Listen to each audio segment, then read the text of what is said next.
Okay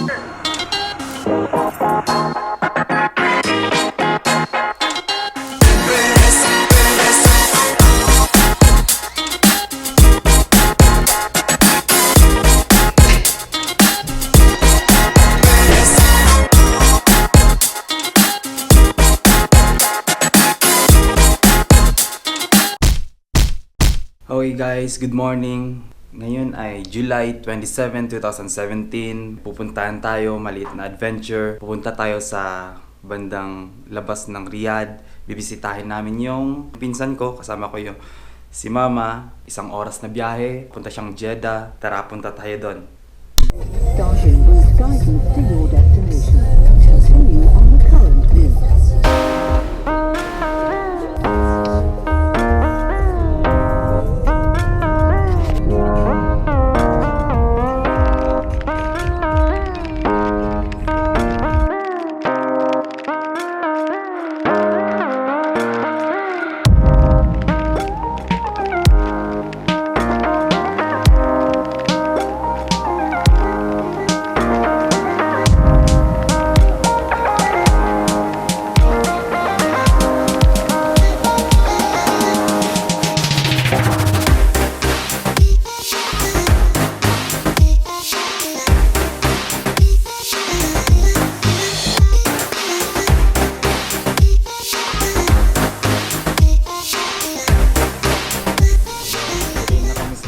Sa area ni Boy Boy, pero nagahulat pa kami kay Boy Boy. Boy din ka na boy.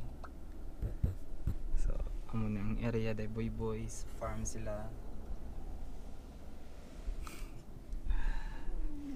36 degrees ang init.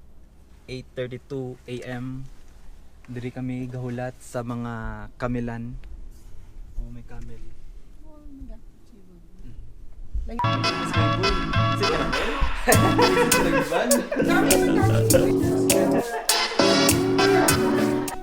Okay, dire kami subong sa may resort outside Riyadh.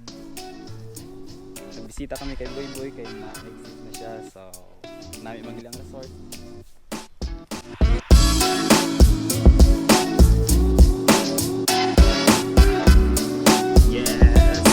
Lagaw-lagaw kami, nakapukpuk na ako, maka-video. Yok, wala. Diyan kami subong sa may... Ano nga ninyo ba yung resort, Boy? Nofa Resort. Nofa Resort. Diba? Nakalagaw man ako, nakapukpuk.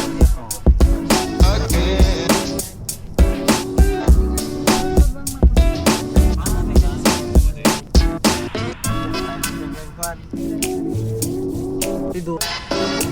Ang galing no, nakitaan ko na mo. May giraffe. Giraffe. Hippopotamus. Ay po. Hippopotamus. May kayo nagatingan sila sa init no? Basta may tubig lang.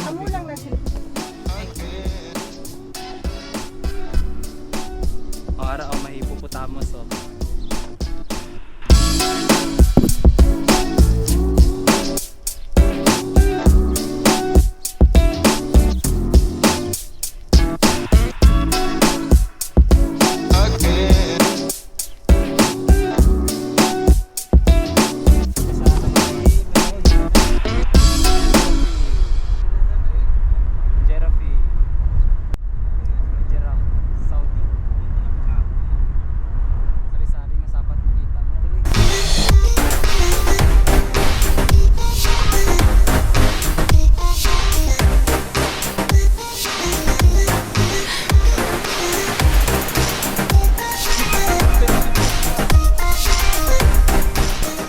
Bakit naka-quarantine sila, sir? Dito yung mga bagong panganak. Hindi pa pwedeng ilabas. Ilabas. Ilagay sa wildlife. So dito muna sila pansamantala. Lalagaan, naayos kapag nakuha na nila yung nature ng nila. Oo. So ito karamihan mga bagong mga mga bago. Tapos pero itong dalawang hindi pa aquarium nila. Ito yung mga nauhuli naman namin dito, mga ahas, ganyan, mga Yung yung iba naman native ganyan, dito na mga ano. bata, mga Okay. guinea Tawag nila dito ay false cobra. Kasi, Kasi pag nagagalit sila, para din silang cobra, kumakapal. Lumalapad din yung kanilang leg, pero hindi sila makamandag. ito rin yun. Hindi pareho yan. Pero eto ang makamandag. Ito naman. Sand boa ang tawag nila. Sand viper ang tawag. Madalas sila sa sand. Kaya ingat-ingat sa pag-amak sa mga sand kasi katulad noon, nakatago sila. Oo. So Hindi mo anytime makikita, pag oo. natapakan mo sila is So, ayan ang sand boa. sand boa. Mas malalaki Oo. pa yung ano dyan. Makamandag daw yan. So, ingat-ingat tayo pag nasa disyerto. Yan ang mas delikado. Oh, si Juanis. Kami Bravo. Si Bravo. Si Bravo. Nailang si Bravo. Wala yata sa mood si Bravo. Wala si Bravo kami. Hello Bravo. Bravo. Good. Ayan si Bravo, my new friend. Meet my new friend Bravo. At saka si Juanis. Ito si Wanis. Si Juanis. Wanis, di ba kumakanta ka, Wanis? Ibong Adar na to ah. Wanis.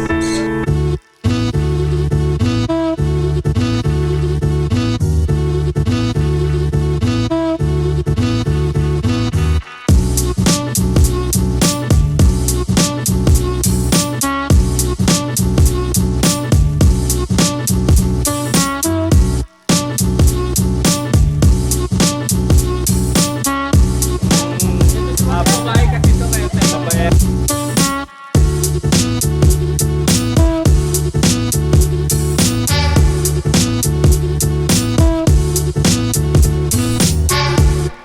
Bye-bye Juanis. Bye-bye.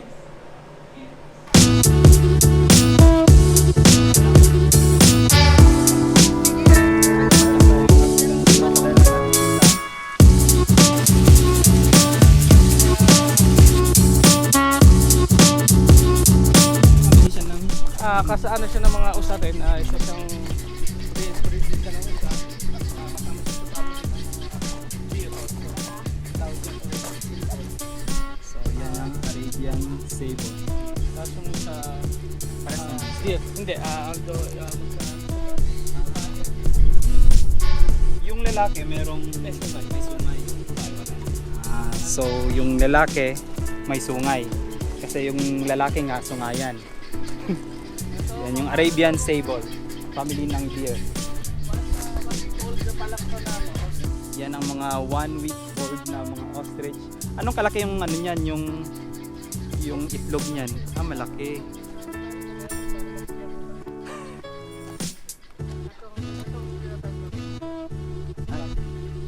Yan si Bambi. Yan si Bambi ang reindeer.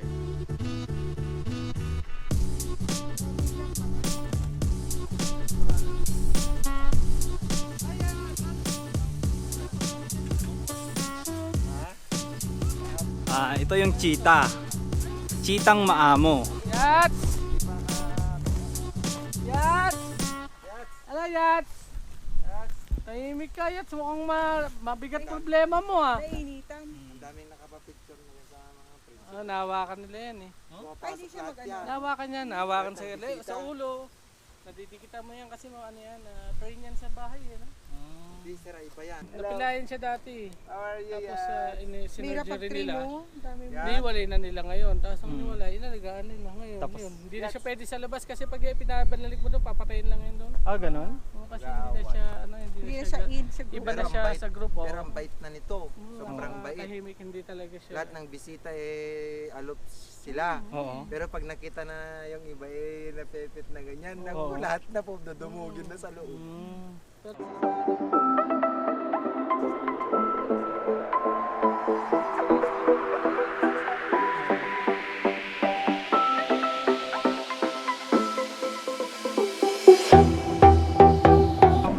Waterback ang tawag dyan. Tapos yung isa Arabian Orange. Yan medyo mainap ngayon kasi ito po mga waterback ang tawag dyan. Waterback. Isa rin siya sa mga ano na pusa. Family rin siya ng pusa. Waterback ang tawag. Kudo din yan. Kudo rin yan. Ano bang anong ano nila? Ito palang alpha male, no? Yan, alpha male. Yan. Yun ang malaki. Wilder? Yung pumatay sa tatay ni Simba sa Lion King. Yan si Wildebeest. Wildebeest yan. Yan ang pumatay Tawag sa dyan tatay ay- ni Simba. Ang tawag dyan ay Blue Wildebeest. Blue Wildebeest. Sa Africa din ba? Africa talaga. Blue Wildebeest ang tawag. Ito parang mga demonyo to. Ito nga yung Ano zebra. nga ba talaga Ayun yung zebra. nakakasabay no? Sanay sila sa init Africa. Sa Africa talaga madalas kinukuha. Sa Nigeria, sa Yemen. So hindi sila sanay sa lamig talaga. Sa lamig. Kaya madalas ang mas delikado sa amin is yung winter Winter season season. kasi talaga namamatay sila kasi pag nagne-negative. Oo. Yung mga giraffe namin may namatayan na kami dati dahil sa sobrang lamig. Giraffe. Up close and personal. Yan ang giraffe, oh. Oh, ako kita ko sa video itong giraffe Walang peke yan. Walang peke walang Photoshop giraffe Photoshop yan.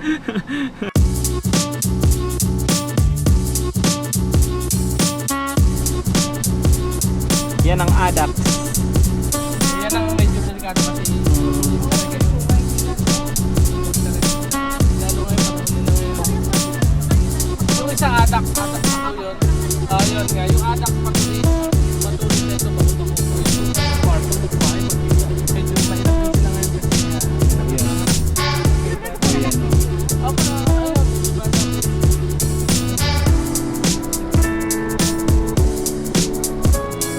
Ano Brad? Oh.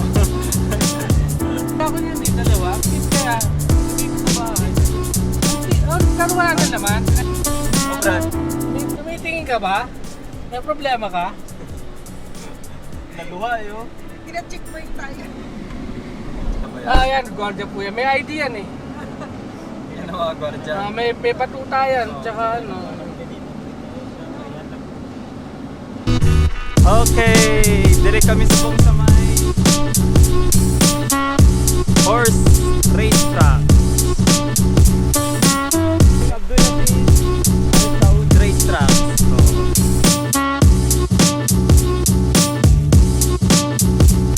I'm vlogging, you're vlogging. Amo ni ang racetrack ka mga kabayuhan. Golf course, racetrack oval, golf cart, club car. Hi Horsey. Hi Horsey.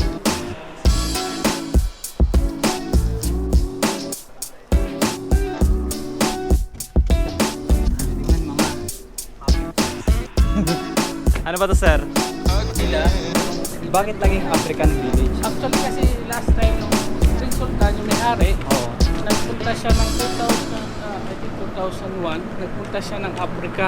And then nag-stay siya sa isang hotel, nagkaroon siya ng idea na magtayo siya ng sarili niyang resort within African team. So kaya tinawag to Africa kasi almost lahat ng lugar dito, Oo. yung makikita niyo po dito is lahat to almost galing ng Africa. Kung papasok kayo sa isang villa o sa isang room, Oo. mapipili niyo po yung ambience ng African Ng team. Africa. Okay.